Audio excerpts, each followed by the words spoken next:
Tu t'en rappelles, dans une vidéo précédente, j'ai dit que j'allais revenir à une vidéo assez récente. Alors voilà, comme je tiens toujours mes promesses, me revoilà. Non, plus sérieusement, j'ai réglé mes petits soucis perso, donc je vais pouvoir me remettre à la chaîne sérieux, promis, me revoilà. Je démarre ce retour avec quelque chose pour les vieux de la vieille qui connaissent, c'est-à-dire les shreds de comptoir. Alors le shred de comptoir, si tu ne connais pas, avec l'ami Volox, Dr Volox Nico, pour les plus intimes, c'est le fabricant de guitare de la Volox Company. On avait un vieux format où, à l'époque, on était chacun de notre côté, puisque lui il est à Bordeaux, moi je suis en Bretagne. On se buvait un petit canon et on discutait, on faisait le monde comme deux vieux poivreaux au balto. Et ben là, comme j'étais à Bordeaux pour faire des tests de ces grattes, et celles de TEDS aussi, eh ben on en a profité pour le faire en direct. Alors, je rappelle pour ceux qui ne connaissent pas le shred de comptoir, 50% de ce qu'on dit on le pense, 50% on le pense pas. Voilà, à toi de te démerder avec ça, tu fais comme tu veux. Donc bien sûr, ça n'a aucune valeur de rien du tout. C'est des mots en l'air, c'est des canons de but. Enfin bref, à la tienne.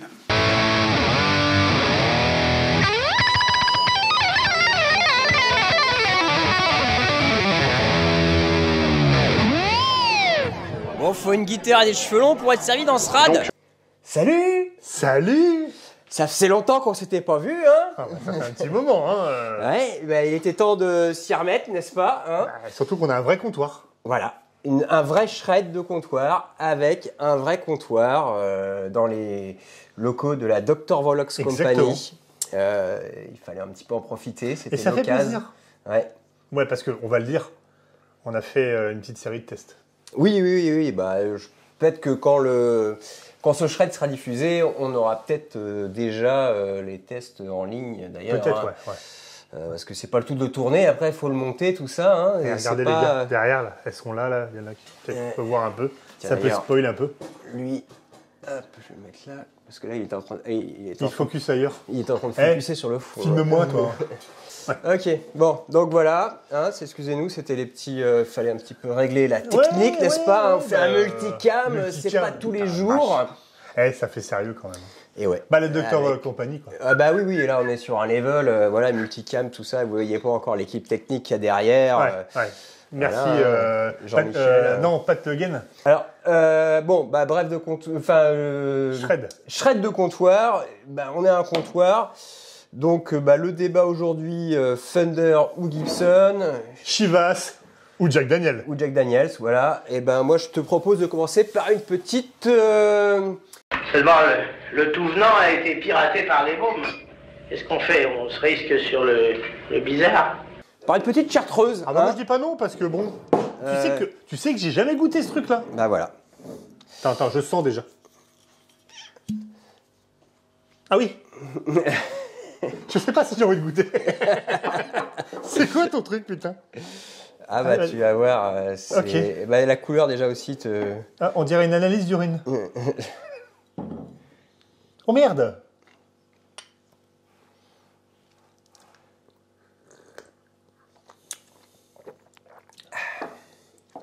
Ah, faut reconnaître. C'est du brutal. Voilà, t'es à la pharmacie quoi, tu vois. Ça fait combien en watts? Oh, c'est pas énorme, hein. En 45 quand même? Ah oui? Ah oui. Pas énorme, ça fait un sky quand même.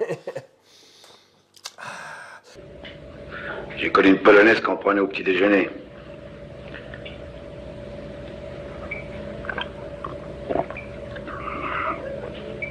Faut quand même admettre que c'est plutôt une boisson d'homme. Alors, autant Chivas et Fender, Jack Daniels et Gibson, t'es d'accord avec moi? Ouais. Tu mets quoi, la chartreuse? Bah, tu mets Vigier. D'accord, c'est Vigier. Bah, tu sais quoi? Bon, je déteste pas Vigier, hein. Mais je préfère Gibson pour l'instant, quand même. Ah ouais. Je sais pas si les gars... Tiens, en commentaire, les mecs, vous avez déjà goûté ça? Tiens, c'est particulier, quand même. Hein.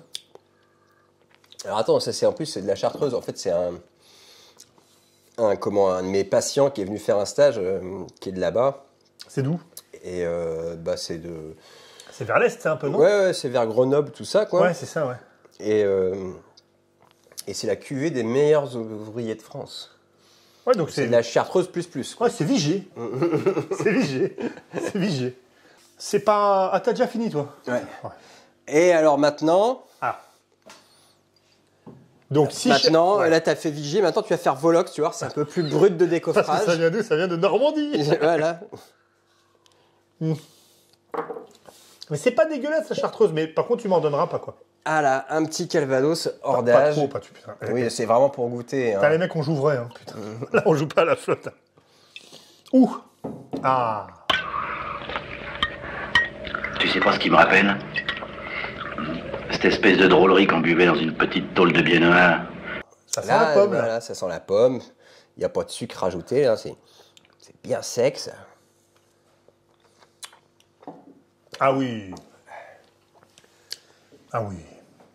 Bon, alors, Gibson ou Fender? Ouais, bah on s'en branle. Parce qu'on s'en branle, en fait. On s'en branle complètement. C'était pour faire un titre plus voilà, technique. bon, il fallait être contre un titre, on allait contre un sujet. On n'avait pas de sujet. Donc, Gibson ou Fender, bah, ni l'un ni l'autre, j'ai envie de dire. Ouais. Mais tu sais, du temps a passé depuis le premier shred de comptoir. On a vieilli. Les gens ne voient pas, mais j'ai même plus de cheveux. Tu vois un petit peu? Rappelle-toi. Ouais. Toi, ils sont repoussés. Ouais, mais toi, t'as fait une chimio entre-temps. Et... Bah, tu me mets dans la gueule. C'est bon, ils font des progrès quand même. Hein, tu vois ce que je veux dire? Et ouais. C'est vrai qu'à l'époque, j'étais peut-être plus Gibson au début, tu vois. Et maintenant, vu l'importance que j'accorde à tout ce merdier, bah, je trouve qu'une bonne Fender montée avec une plaque en plastique, un chevalet posé à l'arrache, un manche vissé où il y a du jour sur le net pocket. Il y a un côté punk intéressant. Ouais, bah moi en fait, c'est tout con, hein, c'est que en fait, depuis que je fabrique des guitares, j'en ai un peu plus rien à foutre de Gibson, Fender ou quoi que ce soit. En fait. Depuis maintenant que je sais comment est faite une guitare, c'est pas du tout pour dire que je fais des meilleures guitares que Fender. Non, mais tu connais le process. Voilà, je sais en faire et je sais faire les guitares qui me plaisent. Et pour le coup, puis on a affaire de toute façon à des objets industriels. Alors, d'où la question qu'on s'est posée tout à l'heure pour de vrai. Comment tu me justifies une Gibson industrielle à 3500 balles pour un morceau de bois, 2 aimants, enfin 4, hein, puisque c'est des doubles, du cuivre, des petits potards et des frettes. Et du vernis quand même. Et du vernis. Mais comment tu me justifies ça à 3000 et quelques en industriel? On parle pas d'un luthier qui fait ça dans son garage, quoi, tu vois. Bah, tu le justifies avec le... déjà, il y a la marge que prend Gibson, oui. la marge que prend l'importateur, les frais de douane, ensuite la marge que fait parce qu'à chaque fois c'est 30% de marge, grosso merdo, hein, la marge que fait le vendeur, et puis avant ça Gibson, les TVA, les machins. Oui, et puis à la fin la TVA, et avant ça Gibson, dans le prix de la Gibson, t'as la com, quoi. Ouais. Et une boîte comme Gibson, en fait... c'est de la com. Je pense qu'il y a peut-être 20 ou 30% de prix de la guitare, c'est de la com. Hein. Ah bah, tu sais, avoir Splash dans son équipe, ça coûte, hein. Ouais, puis toute la com qui est faite. Ouais, c'est ça, bien sûr. Ouais, bien sûr. Enfin, la com de la pub de manière générale, que ce soit sur les réseaux, enfin c'est surtout sur les réseaux, c'est plus tellement dans les magazines. Mais... Oui, bon, même s'il y en a encore un peu, mais ouais. Et puis effectivement... les signatures, quoi. Ouais, les signatures. Mais qui prennent cher, hein, je veux dire. Mais ouais, c'est une bonne réflexion qu'on peut avoir quand on est... Alors ça va faire un petit peu... tu sais... connard châtelain, tu sais, quand on a un peu grandi. Tu sais, un petit canasson, là, tu sais, je mets la main comme ça. Nous, on est au-dessus de vous. On est au-dessus de vous, voilà, tu vois. Mais... Nous sachons. Mais tu sais, il y a un côté... C'est vrai que gamin... tu bandais là-dessus parce que tu voyais tes guitares héros jouer dessus. En vieillissant... C'est Calvados, hein. Mais tu me coupes pas, c'est profond. Vas-y. C'est super profond. C'est une réflexion en même temps. Mais voilà, et je te disais donc, en vieillissant, quand tu comprends tout ça un petit peu, tu te dis que t'as un peu mal au fion. T'as un peu mal au fion quand même de foutre autant là-dedans, quoi. Tu vois. Enfin, moi, personnellement, ça me fait chier. Moi, je l'ai jamais fait, donc... Enfin, si, attends, excuse-moi. Merde. Je vais juste débrancher le frigo. Oh putain, il a gaspillé. Non, il était vide. Hein, non, il y a des gouttes là. Bon, tu nous fais goûter quoi, une Fender ou un Gibson là? Allez, cette fois-ci, maintenant, on passe vraiment au vrai comparatif. Gibson. Gibson. Alors, pour toi, Gibson, c'est plutôt quoi? moi, je mettrais Jack Daniels. C'est le pur produit du Kentucky, l'Amérique profonde, un petit coup de Trump. Alors bon, moi, j'aime beaucoup le Jack. En plus, là, un single barrel, tu sais, on sait accueillir la Dr. Vox. Et c'est quand même... quoi. Ah ouais. Bon, bah mon cœur va... Bah, moi, le Calva, je trouve ça pas mal. Hein. Ouais, je suis assez fan de... Bon, moi, je suis un gros buveur de whisky, donc... Mais ouais, non, mais après, c'est pareil. Hein. Il y a quoi là-dedans? La flotte et du machin. Comment ils nous vendent ça? Combien c'est? Attends, le single barrel, il est pas donné, c'est au moins 50 balles. Oh oui, ça doit être 50 balles la bouteille, ça. Comment on nous vend 50 balles, bordel de merde? C'est merde. Ça doit être fabriqué par les mêmes mecs de Gibson, tu vois. Et donc, je te disais, oui, moi j'ai jamais foutu... Enfin, je me suis acheté une fois une Gibson. Quand j'avais 30 piges, je voulais m'acheter la légende. Ouais. Parce que j'avais le poster de Kirk Hammett dans ma chambre avec sa pas Kirk Hammett, putain, qu'est-ce que je dis, de James Hetfield. James Hetfield avec la Flying V blanche. Qui n'était pas une Gibson en plus. Qui n'était pas une Gibson, Qui n'était pas une Gibson, ouais. Avec un manche vissé d'ailleurs. Oui, avec un manche vissé, ouais, bien sûr. Ouais. Sa Flying V blanche, voilà, ça m'a toujours fait rêver. Et à 30 piges, je m'en suis payé une. T'as une Faded, ouais. Mais j'avais pris une Faded. Donc, c'était une guitare à l'époque, c'était 700 €. Ce serait intéressant aujourd'hui. Ils n'existent plus les Faded. Non, mais alors t'as les Tribute. C'est un peu pareil, ouais. Ouais, c'est un peu pareil. Parce qu'en mais fait, c'est 1200 balles, quoi. Je crois que c'est 1000 balles, il me semble. Ça a quand même pris 300 balles dans la gueule. Hein. Ouais, mais là, tu vois, c'était quand même... je te parle de ça, c'était il y a 15 ans. Hein, ouais. J'ai eu pas mal de Gibson. Ma première, je l'ai achetée comme toi. Mais j'ai pris une Les Paul Studio, tu vois. En Faded aussi hein. Non, en studio. Donc elle avait quand même un vernis nitro, machin. Ouais. Bah, la Faded avait un vernis nitro, c'est juste qu'il y avait juste une couche de vernis. Quoi. Ouais, bon, il était quand même glossé. Ouais. Tu vois, il était quand même glossé. Donc, non, ça m'a fait rêver. Tu sais, j'avais gagné un peu d'argent, j'avais monté une boîte et tout. Je suis rentré chez Michno. Michno, on est partenaires à Michno avec eux, Matt, tu sais. Je suis rentré chez Michno et j'ai fait passer ma carte, quoi. Tu vois, je suis reparti avec ma Gibson, quoi. Putain, j'étais fier. Voilà. Bon, je ne l'ai pas gardé, tu vois, comme quasiment toutes les grades. Après, j'en ai eu plusieurs aussi. Il y a des guitares très intéressantes chez Gibson. Hein. Moi, ce que j'aime chez Gibson, on en a déjà parlé dans d'autres émissions, c'est qu'ils ont toujours osé par rapport à Fender. Fender, tu sais, à un moment donné, ils se sont vissés sur le truc. Bah, ici, ils ont quand même vachement osé dans les années 80. Oui, mais voilà. Avec Fender Japan, en fait, c'était sur ouais, c'est ça. Fender Japan. Mais Gibson, ils ont osé. Ils ont la Futura, la M3, la Flying V2, la RD Custom, la RD Deluxe, enfin, on en passe, quoi, tu vois. Ils ont toujours essayé. Ils se sont toujours pris un galin. Parce que la dernière en date, c'était la Firebird, là. Oui, avec le réglage. Oui, l'autotuneur, machin, là, qui a les fameuses vidéos qu'on finit à écraser par des chars, là, ou je sais pas quoi. Ouais, pas par des chars, pas des bulldozers. Des chenilles, quoi, des engins. Ouais, bon, moi, il y a des chenilles, c'est des chars. Hein. C'est mon côté jeu vidéo. Mais ouais, je me rappelle de ça. Et pourtant, il y a des trucs cool. Moi, j'ai toujours bien kiffé les échecs commerciaux, tu vois. J'ai eu une, je la regrette, putain. Si le mec qui me l'a acheté me voit, recontacte-moi. J'avais une Gibson M3, une Gibson M3. Si tu me vois, tu me recontactes, s'il te plaît. Passe, dis toi aussi. Et c'était super, quoi. C'était une Gibson un peu shredder, tu sais. Qui était... Ah oui, version un peu super strat, non, c'est ça? Ben, c'est-à-dire qu'en fait, tu avais un switch qui permettait de passer soit les deux doubles Gibson classiques, c'était des Dirty Finger qui avaient de base, je crois, dessus, soit tu montais en haut et tu avais une configuration plus stratoïde avec un micro au milieu, un single. C'était pas super méga pratique parce que dans la formation, quand tu étais en mode double, la position du switch à la Fender, la position 5 tout en haut, coupait les micros. Donc laisse-moi te dire que quand tu jouais micro, tu sais, chevalet, et tu voulais passer micro-manche et que tu mettais un coup de trop fort de doigt et que...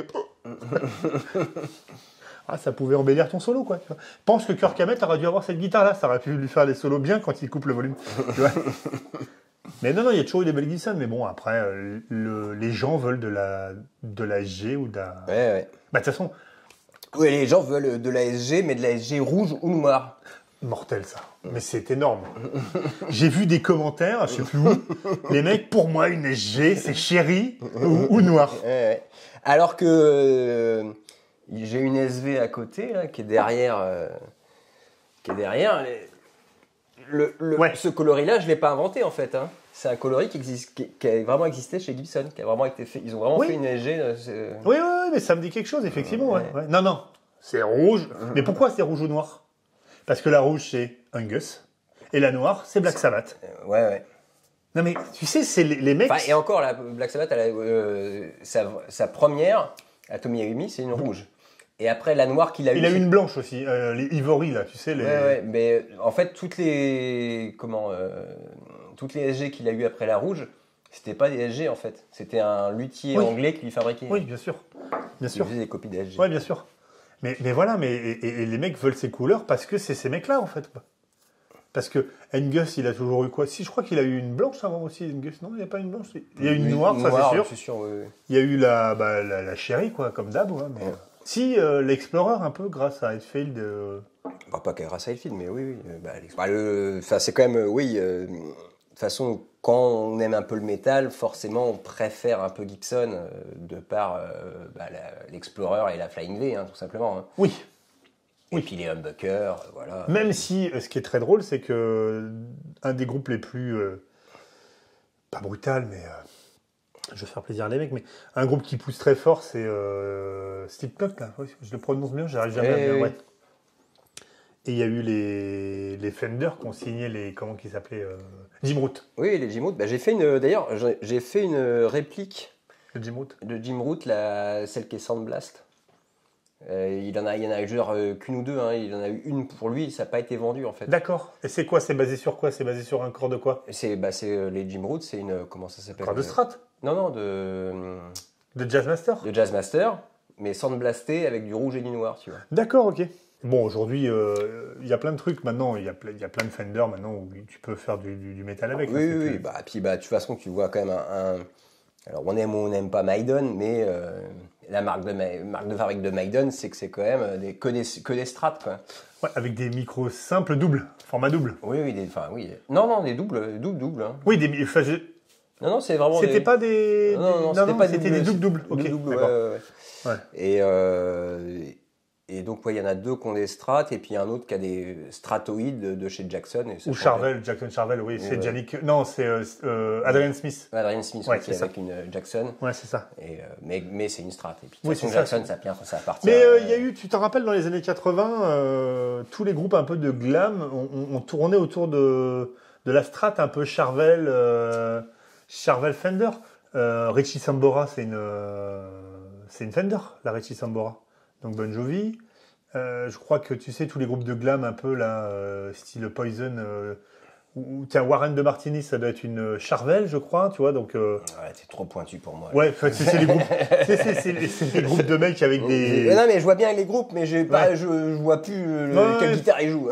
Mais c'est marrant parce que, en fait, les shredders, dans les années 80, tu sais, tous les mecs ont signé un peu chez Shrapnel Records et tout, ils étaient plus Team Fender. Oui, Goodman Steel, voilà. Oui, c'est voilà.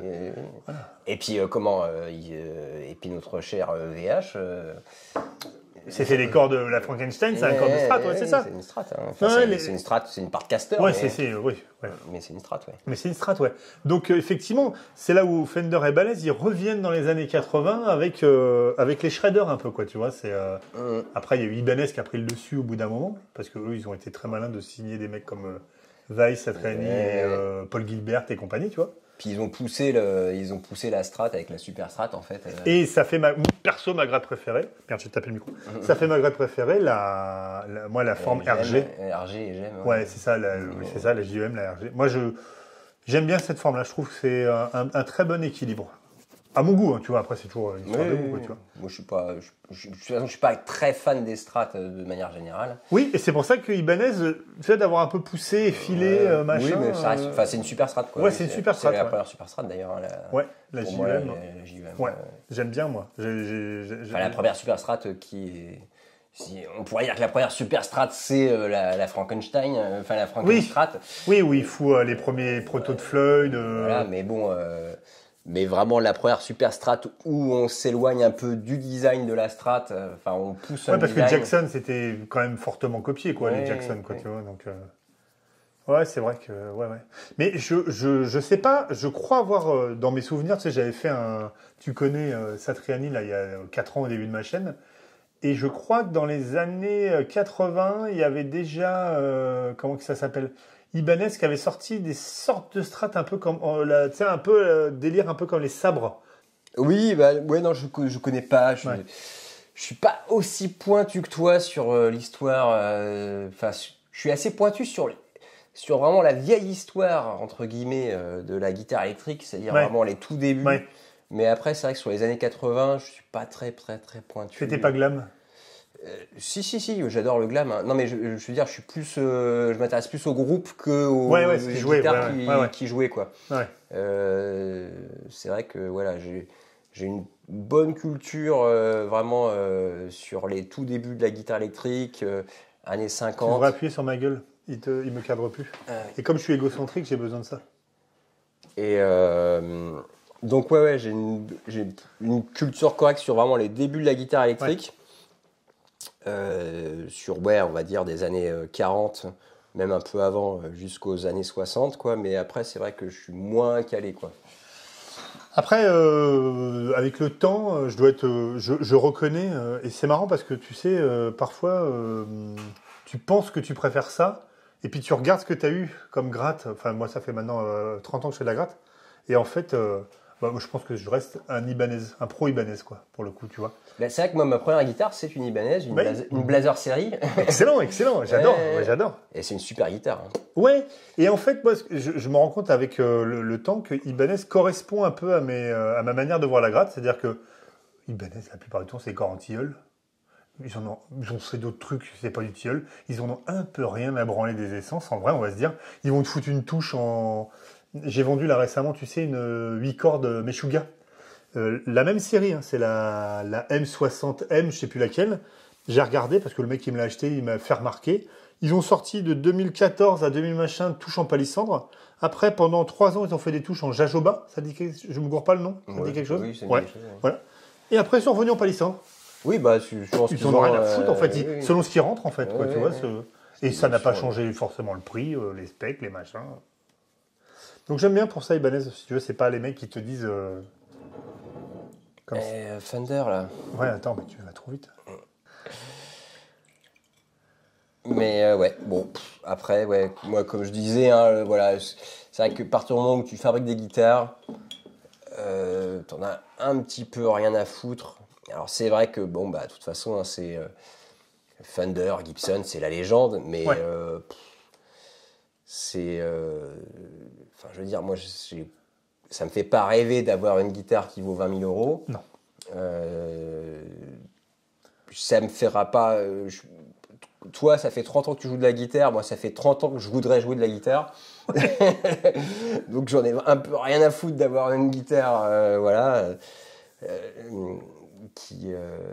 et puis, pour le coup, vu que je les fabrique maintenant, depuis déjà... en fait, très rapidement, hein, avant même de vouloir en faire mon métier, au bout de la 2e ou 3e guitare que j'avais faite, j'en avais un peu plus rien à foutre d'acheter des guitares. J'avais juste envie de me les faire. Oui, tu t'étais rendu compte que tu pouvais... Ouais, mais je pense qu'on en parlait tout à l'heure. Moi, j'en ai fait infiniment moins que toi. J'ai dû en faire 3, 4, 5, 6, je sais même plus, tu vois, bref. Parce que je m'étais fait ma petite CNC, machin, des kits que j'ai... Effectivement, je pense qu'à partir du moment où tu commences à les faire... T'as un peu cassé le code, tu sais. Ouais, t'as pris la pilule, c'est quoi dans Matrix, c'est la pilule, je sais plus. Oui, la bleue ou la rouge. Ouais, voilà, c'est ça. T'as pris la bonne pilule et puis, t'as un peu pété le magique, en fait. Mais il y a rien de. Mais ça fait chier. Hein. Parce que je me rappelle à l'époque, moi, je badais sur les magazines, je parcourais le Bon Coin, la bave à la lèvre, en me disant putain, il faut que je chope cette gratte là. Et en fait, tu vois, c'est. Non, ça te dépasse. Non, ça me dépasse, mais moi, voilà, comme je te dis, moi, ça fait 30 ans que j'aimerais jouer de la guitare. Oui, mais est-ce que tu t'es donné du mal pour y arriver? Bah non, en fait, moi, j'en ai déjà parlé, moi, les seuls moments dans ma vie où j'arrive à jouer de la guitare, c'est quand j'ai un groupe. Ouais. Là, quand j'ai un groupe, Ouais. on fait une répète par semaine, le reste de la semaine, je bosse les morceaux. Ouais, t'as un objectif, quoi. Voilà, et puis... mais ouais, si j'ai pas ça, je gratouille de temps en temps et je rejoue les mêmes riffs que je connais et puis c'est tout, quoi. Ouais. Et là, vu qu'en ce moment j'ai plus trop de groupes, on n'a plus de batteur. Hein. Si jamais il y a un batteur sur Bordeaux, hein, je cherche un batteur. Dans quel style? Du qui tape fort et vite. Un batteur de trash, quoi. Ouais, de trash, même de stoner, moi je m'en fous, hein, jusqu'il y a un poum tchak derrière. T'as le reste du groupe. Avec des roulements de tambour et c'est Ouais, bon. ouais. Hein. Et prends une boîte à rythme, putain. Non, c'est pas pareil. Ah, le batteur, c'est mort. Tu sais, un bon ordinateur, un super drummer, et voilà, quoi, je veux dire. Non, Ouais. on aime ça, les batteurs. Ouais, non, c'est clair, ça te met un groove, même un mauvais batteur. Mon Pierrot, hein, je parle à mon batteur. Je t'aime, mon Pierrot d'amour. Non, Ouais, mais même, je suis prêt à prendre un mauvais batteur. Hein. Ah, mais mon Pierrot aussi, non, je déconne. Il est excellent, le mec, en vrai. Là. Allez, je me fais mon auto-promo. J'ai le droit, tu sais, je veux dire. Les gars, il y en a plein de vous qui sont pas abonnés à Squealer. Oui, c'est vrai, ça. J'ai vu qu'il n'y avait pas beaucoup d'abonnés sur Squealer. Mais je vais te faire de la promo, d'ailleurs. Tiens, merci. Sur la chaîne, d'ailleurs. Tu vas envoyer les morceaux, d'ailleurs. Pour que on a remonté un groupe mythique des années 80. Et les mecs qui sont là, ils en ont rien à branler. Taylor Swift, c'est ça? Il faut avoir Taylor Swift pour faire des vues? Je la connais pas, les gars. Je peux pas vous faire mieux. Non, en plus, on est bon. En vrai. Bon, non, ça envoie du pâté. C'est vraiment du gros heavy à l'ancienne, mais avec... petite touche moderne, oui. Ouais. Une grosse touche moderne, quoi. Enfin, avec un son d'aujourd'hui. Non, ça... Ah, c'est pas simple. On fera peut-être un autre chat de comptoir. La galère de remonter un groupe quand t'as pas une thune, putain. Ah bah si tu raques tout le monde, tu rinces un tel, les mecs qui te font la pub, tu vas sucer des queues à la fin des festoches. Là, les mecs, c'est génial, mais quand t'as pas une levée et au niveau de l'album, tu te démerdes, et au niveau de ça, tu te démerdes, C'est pas facile, hein. C'est pas facile. Mais on y croit. De toute façon, on fait pas du métal pour devenir riche. Non. Est-ce qu'on fait des guitares pour devenir riche? Là, par contre, oui, ça marche très fort. Hein. Ouais. En même temps, je suis arrivé, les gars, une Tesla. Il a même une petite Tesla pour aller à sa grosse Tesla qui est garée devant les yeux. C'est hallucinant, quoi. Oui, parce que par contre, Tesla, quoi. Bah oui, oui. T'es éco-responsable. Bah oui. Ouais. T'es alcoolo. T'es alcoolo irresponsable, mais éco-responsable, oui, c'est ça. Bah oui, oui. Je comprends bien. Je roule en Tesla. Ouais. Bon, au niveau des grattes, t'en es où, toi? J'en ai plein à vendre, faut les acheter. Hein. Vous avez remarqué que les mecs, en fait, c'est une vidéo pour faire notre promo, quand même. Ouais. Hein, là, on vous a ferré. Là, deux stripteaseuses tout à l'heure pour... Non, tu les as pas? Non, mais ça va venir, ça. Bon, on s'est un peu pris... voilà, on s'est mal organisé sur les stripteaseuses. Bon, on les a pas. De toute façon, on aurait été démonétisé. Et nous, on est quand même là pour la thune de YouTube. Voilà. Hein, c'est quand même ça qui nous fait bouffer d'abord, hein, avant même les guitares, la musique, tout ça. YouTube. C'est quand même le YouTube game, ce que ça rapporte en pub, hein, les revenus publicitaires, c'est énorme. Je pense qu'on peut dire, tous les 100 vues, on prend 10 €, quoi. Oui. Toi, tu prends 10 €. Moi, je prends 11,50 €. Hein. Ouais, mais t'es... Bah oui. Ah oui. J'ai quand même presque le double d'abonnés que toi, quoi. Donc c'est ça, bien sûr. Bah, moi, je les perds parce que je fais plus rien. Je vais peut-être reprendre. Là, tu reprends, hein, parce que ça ne passera pas sur ma chaîne, ça, tu sais. Tu mets rien sur ta chaîne? Ah non, je mettrai un teaser. Ah ouais, d'accord. Tu vois? Parce qu'on tease. Je mettrai sur ma chaîne. Non, mais attends, moi, je suis une boîte sérieuse, côté en bourse, tout ça. Tu peux plus te permettre de faire le con. Je vais bientôt ouvrir les actions, le portefeuille d'actions et tout le bordel. Ouais. Je peux plus faire le con sur ma chaîne, tu vois. Ouais, je comprends bien. Donc, je suis obligé de... Les vidéos poubelles, ça sera sur ta chaîne. Bon, ça tombe bien, c'est une chaîne poubelle. Donc, voilà. Bon, je crois qu'on a un petit peu fait le tour du sujet. Ouais. Hein. Bon, il n'y avait pas de sujet, en fait. Non. Hein.